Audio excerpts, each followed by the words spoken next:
The moment I stepped inside the courtroom, I saw my parents already waiting, their smiles sharp and icy, the same kind that used to freeze me in fear when I was little. They looked convinced the victory was theirs before a single word was spoken. Why wouldn't they be?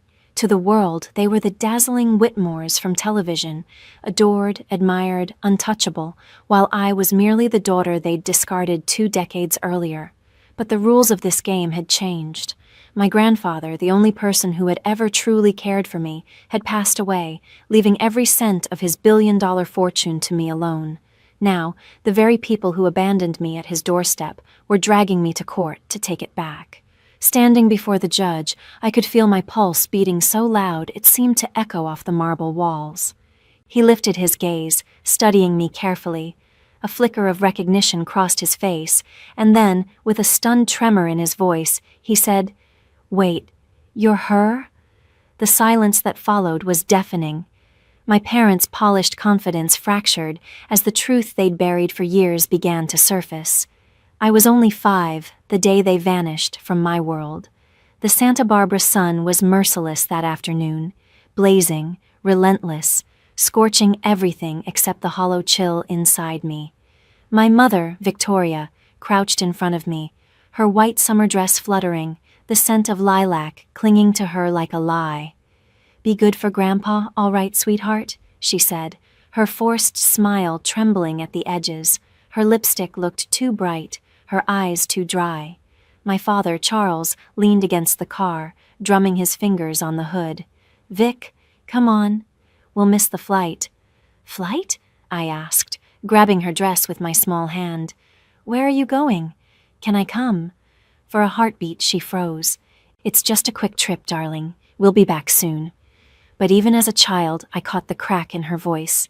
She didn't hug me. Instead, she leaned close enough for her earrings to brush my cheek, kissing the air beside my face. Her heels clicked away like a clock ticking down. The car door slammed, tires crunched against gravel, and their silver convertible vanished behind the iron gates.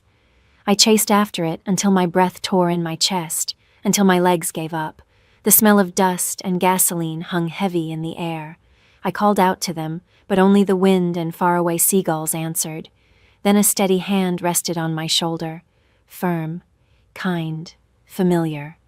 Grandpa Henry knelt beside me, his presence quiet but solid. He never spoke in haste. His words always carried meaning. His gray eyes gentled as he brushed the dirt from my knees. "They don't understand what they've lost, my dear," he whispered, his voice trembling with sorrow and love.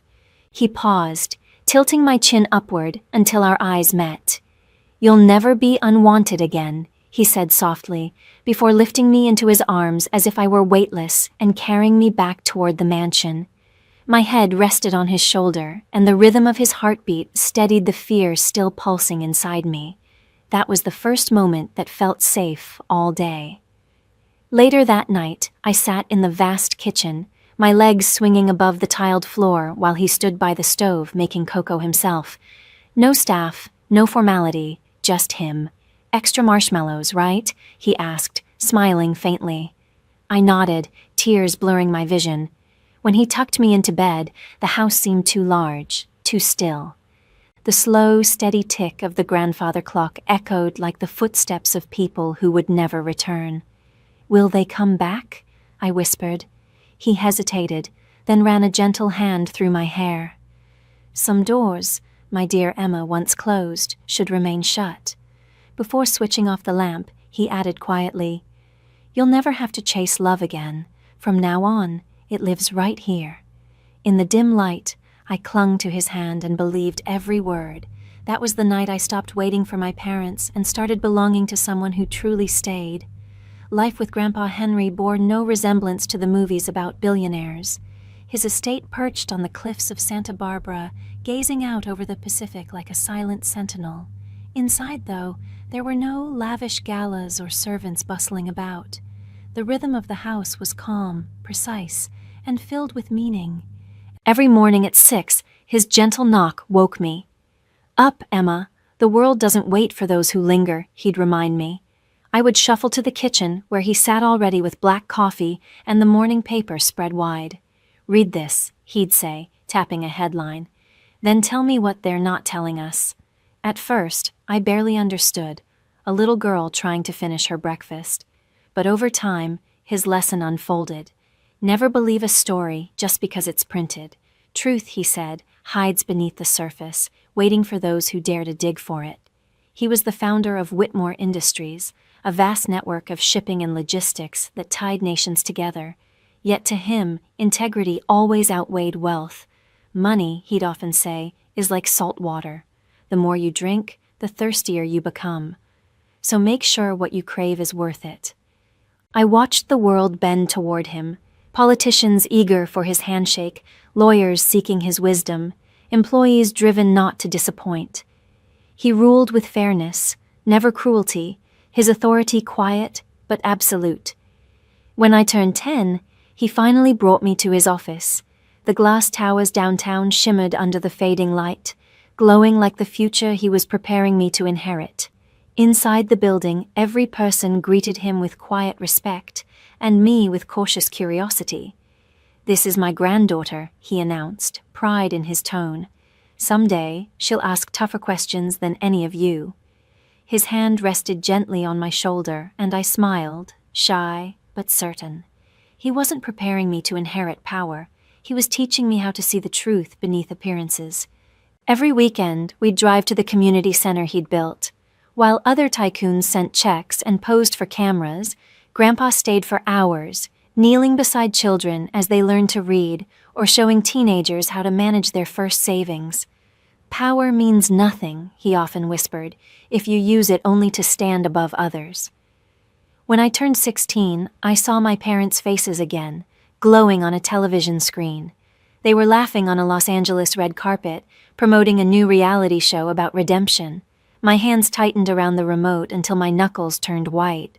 Grandpa came in quietly, his eyes following the flickering image. "Do you miss them?" he asked. The truth trembled on my lips, but what came out was softer. "Not anymore." He gave a slow nod. "Good.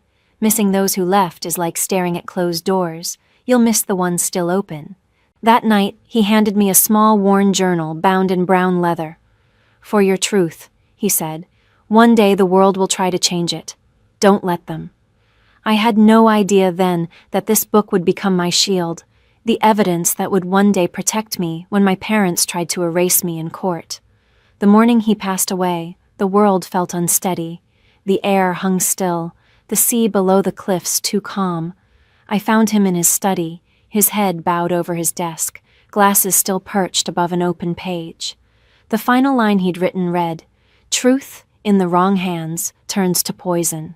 I didn't cry at first. I just stood frozen, staring at the man who had filled every void in my life. Then the grief broke through, sharp and relentless. His funeral gathered the city's elite, magnates, judges, even ex-presidents, all eager to be seen honoring Henry Whitmore, the man who built an empire on integrity. But I wanted none of that. I just wanted one more hour with him, one more of his lessons, one more warm cup of cocoa on a rainy evening. And then I saw them. My parents stood near the front, dressed in sleek black, faces hidden behind designer sunglasses. My mother, Victoria, dabbed her eyes with a lace handkerchief, her tears as artificial as her smile. My father, Charles, looked detached, impatient, like the service was keeping him from something better. When the ceremony ended, they came toward me, the first time in 22 years. "Emma," my mother said softly, tilting her head, "you've grown so much." I took a step back, meeting her painted face with a steady gaze. "You remembered my name." Her smile faltered for a second before she forced it back. "We're family," she said lightly. "We should reconnect." "Family?" I repeated, the word tasting bitter. "You left me with him like I was baggage too heavy to keep." Charles' expression hardened, his jaw clenching. "You always did have a flair for drama." Before I could reply, Henry's attorney, Mr. Samuel Briggs, appeared in the doorway and announced that everyone should gather in the estate office for the reading of the will. A low murmur rippled through the guests as they filed inside. My pulse pounded so loudly I could hear it in my ears. Samuel cleared his throat and began to read. The late Judge Henry Whitmore leaves all properties, including the Whitmore residence, corporate assets and financial holdings, to his granddaughter, Emma Whitmore. The silence that followed was absolute. My mother gasped audibly. "That's not possible," she stammered.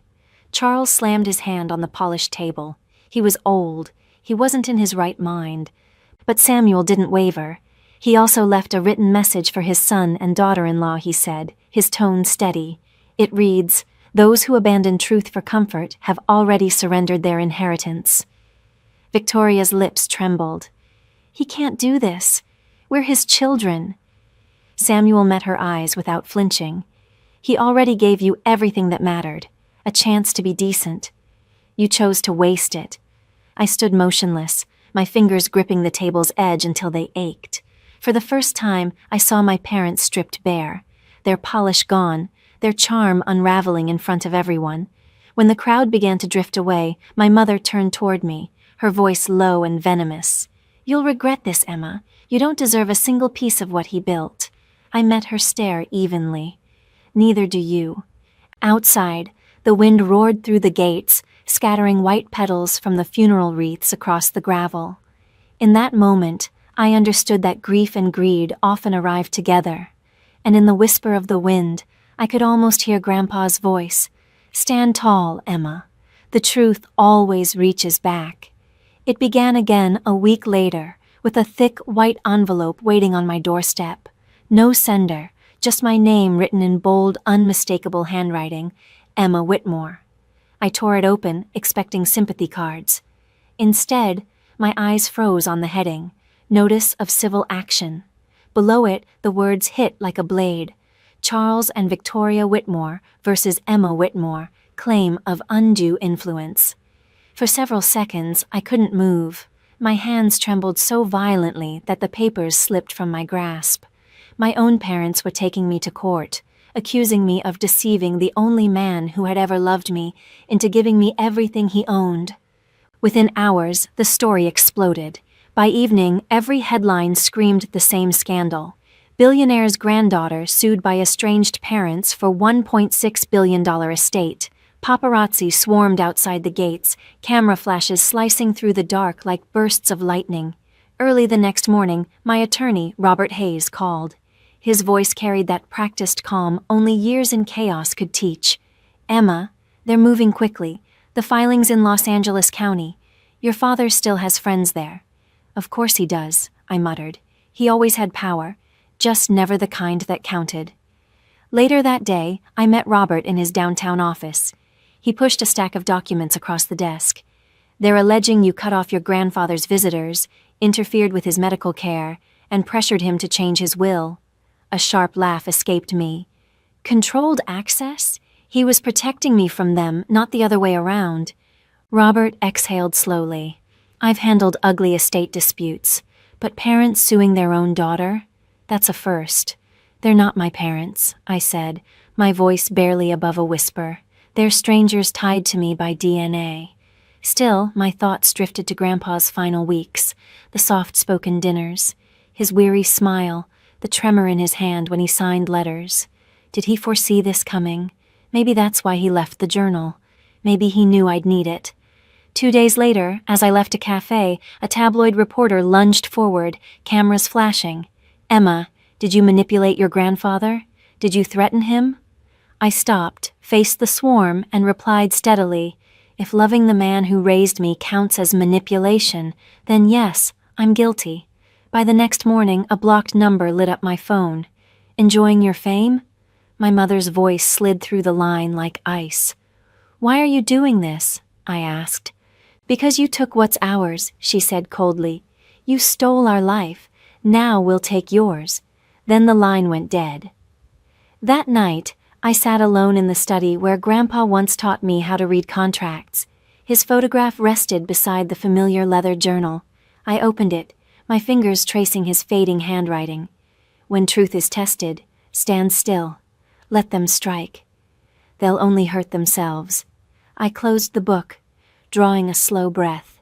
The fear remained, but beneath it, something stronger began to rise. Resolve. If they wanted a battle, they'd chosen the wrong Whitmore. When the first hearing arrived, the sky hung heavy and bruised, clouds pressing low over Los Angeles. Reporters crowded the courthouse steps, hungry for blood. I didn't know whose reputation would die that day, theirs or mine, but I was done running. The courtroom carried the faint scent of polished wood and unease. My parents occupied the plaintiff's table, perfectly posed for the flashing cameras, my mother immaculate in a black dress, my father crisp in a navy suit. They didn't look heartbroken. They looked rehearsed, like actors mid-scene, performing vengeance for the crowd. As I entered, murmurs rippled through the room. "That's her, the granddaughter," someone whispered. My heels struck the marble with deliberate rhythm, though inside my palms trembled. Robert leaned toward me, his voice low and steady. "Stay composed, Emma. Let the facts do the talking." At the bench sat Judge Marcus Nolan, a man with silver hair and eyes that missed nothing. His presence dominated the room even before he spoke. When his gaze met mine, a strange flicker of recognition crossed his face. Surprise, maybe disbelief. He took off his glasses slowly. "Miss Whitmore?" he asked, his tone unexpectedly gentle. "Step forward, please." My stomach tightened as I approached. The gallery fell silent. He studied me for several long seconds, then murmured, almost to himself, "You're Henry Whitmore's granddaughter." "Yes, Your Honor." A small nod, then a change in his expression, something like respect. "I clerked for your grandfather once," he said quietly. "He told me, if my granddaughter ever appears in your court, listen closely, she'll be telling the truth." Gasps swept through the spectators. Behind me, I could hear the crack in my mother's mask and the click of my father's clenched jaw. Judge Nolan straightened.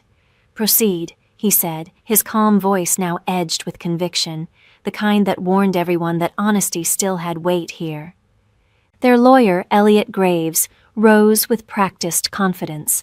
"Your Honor," he began silkily, "this young woman isolated her elderly grandfather, interfered with his medical care, and coerced him into revising his will.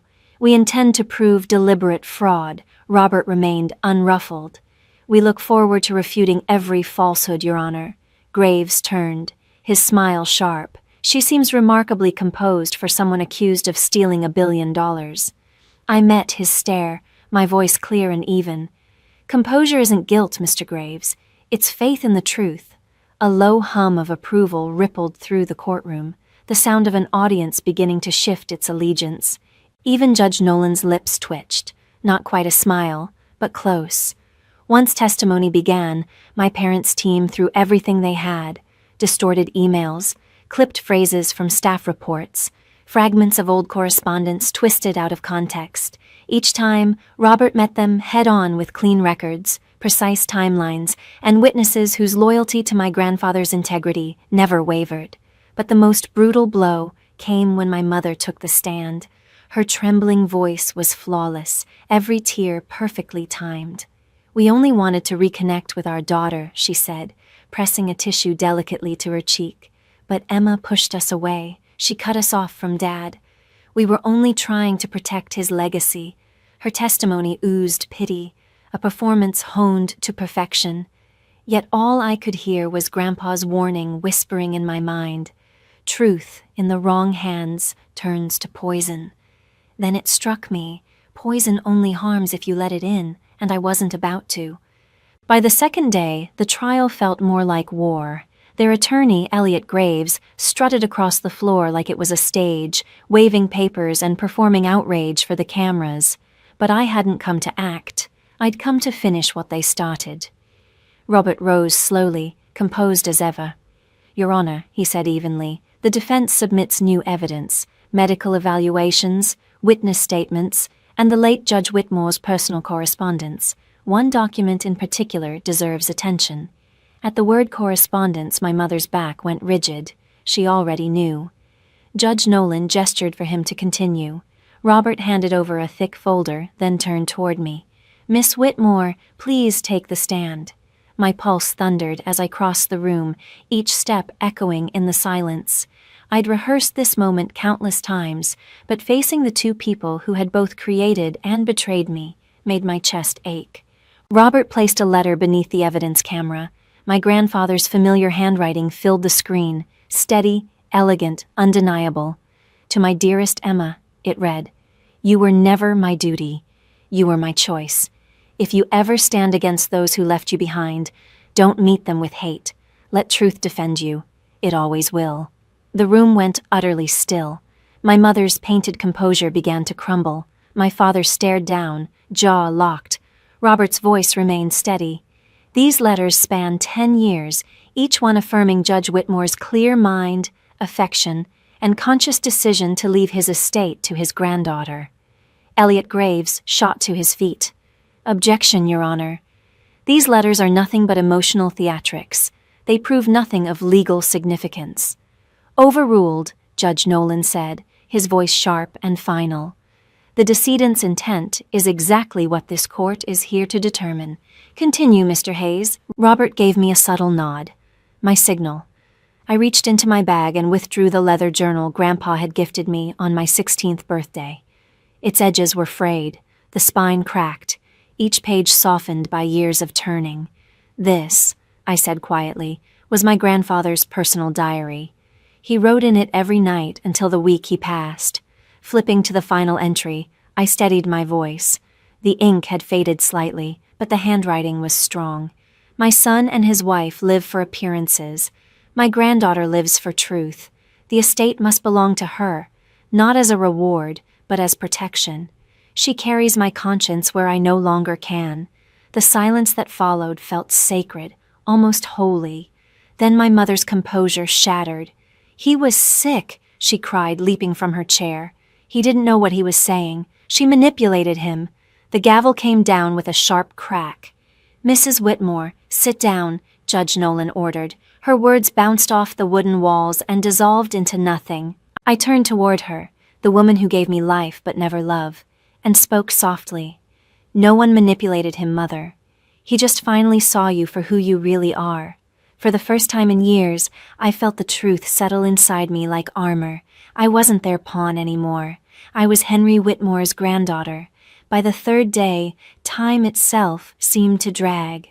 Every cough, every whisper, every shifting chair echoed like thunder. I sat at the defense table, fingers locked tightly together, eyes forward. Across the aisle, my parents whispered frantically to their lawyer, their practiced confidence crumbling. Then the door opened. Judge Nolan entered, robes sweeping, his face unreadable. Instantly, the room stilled. He took his seat, adjusted the papers before him, and glanced at me, and for just a heartbeat, I thought I saw pride flicker in his eyes. "This court," he began, his voice calm but unyielding, "has examined all testimony, documents, and correspondence of the late Judge Henry Whitmore. What stands before me is not evidence of coercion, but of greed, misplaced and deliberate." A low stir spread through the gallery. My father's jaw clenched, my mother's fingers trembled visibly. "The plaintiffs," Judge Nolan continued, "have failed to prove undue influence. On the contrary, the record shows clear intent, mental soundness, and deliberate judgment by the deceased." He paused, letting his words hang in the charged air. "Therefore, the court dismisses the plaintiff's claims in full. The will of Judge Whitmore stands. The estate belongs to Miss Emma Whitmore." For a single, suspended heartbeat, the courtroom was utterly still. Then came the rush, pens scratching, cameras flashing, reporters gasping for sound bites. I didn't move. My heartbeat thundered in my ears, drowning out everything else. Judge Nolan turned his gaze toward my parents. "Justice," he said evenly, "does not belong to blood. It belongs to truth." The words hit like a blow. My father sank into his chair, shoulders collapsing beneath invisible weight. My mother stared blankly at the floor, her lips parted but empty of words.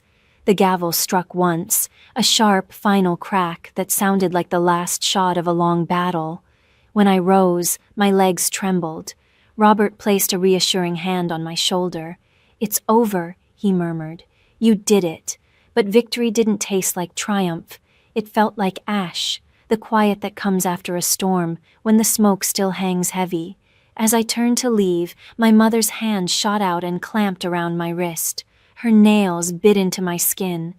"You think this makes you better than us?" she spat.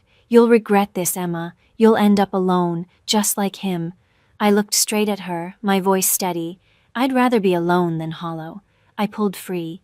Outside, sunlight flooded the courthouse steps, fierce and blinding, a light that felt like cleansing. The press surged forward, microphones thrust toward me, voices overlapping in a blur of noise. "How does it feel to win? What will you do with the money?" I paused halfway down the stairs, the wind off the Pacific tugging at my hair. "It wasn't about money," I said quietly, just enough for every camera to hear. "It was about truth." That night, I sat in the study beneath Grandpa's portrait, the verdict papers resting beside me. I whispered into the silence, "You were right, Grandpa. Truth really does have long arms." And today, it finally reached back. Weeks drifted by after the ruling, but peace didn't come easy. The media frenzy faded, the headlines moved on, yet the quiet that followed felt louder than ever. The estate was legally mine, the mansion on the cliffs, the companies, the fortune, but it all seemed hollow without him. The house felt more like a monument than a home. At night, I wandered its long corridors, past oil portraits and echoing floors, and could almost hear his voice woven into the stillness. Power means nothing if you can't live with your conscience. For the first time, I slept without fear, though not without sorrow. Then one evening, as the sun bled into the Pacific and painted the horizon in deep red light, my phone rang. An unfamiliar number glowed on the screen. I hesitated before answering. "Hello?" A pause, then a voice, fragile, shaking. "Emma?" It was my father, and for a moment I forgot how to breathe. The same man who had thundered accusations across a courtroom now spoke in a voice barely above a whisper, fragile, almost breaking. I read the journal," he said, the words halting. "Your grandfather's entries." I didn't want to believe them, but I couldn't stop reading. His breath hitched. He wrote that I lost my way, that I stopped being his son long before the will was signed. I closed my eyes. "He also wrote that it's never too late to do what's right," I said quietly. There was a pause, then a trembling exhale. "I don't deserve forgiveness, Emma, but I needed you to know. I'm sorry, for everything, for leaving you, for blaming you, for becoming the kind of father he warned you about." His words hung there, fragile, sincere, and unbearably human. Neither of us spoke for several long seconds. I gazed out the window at the garden, the one Grandpa had planted for Grandma so many years ago. The breeze rustled through the roses, and for the first time in a long while, the silence felt peaceful. "I don't know if I can forgive you," I finally whispered, "but I know Grandpa would have wanted me to try." He drew a shaky breath. "I'll take that. It's more than I deserve." Before the line went dead, he added softly, "You remind me of him, the way you never back down." After the call ended, I stayed there, staring at the horizon. The world had gone still again, but not with grief this time. With calm, with healing.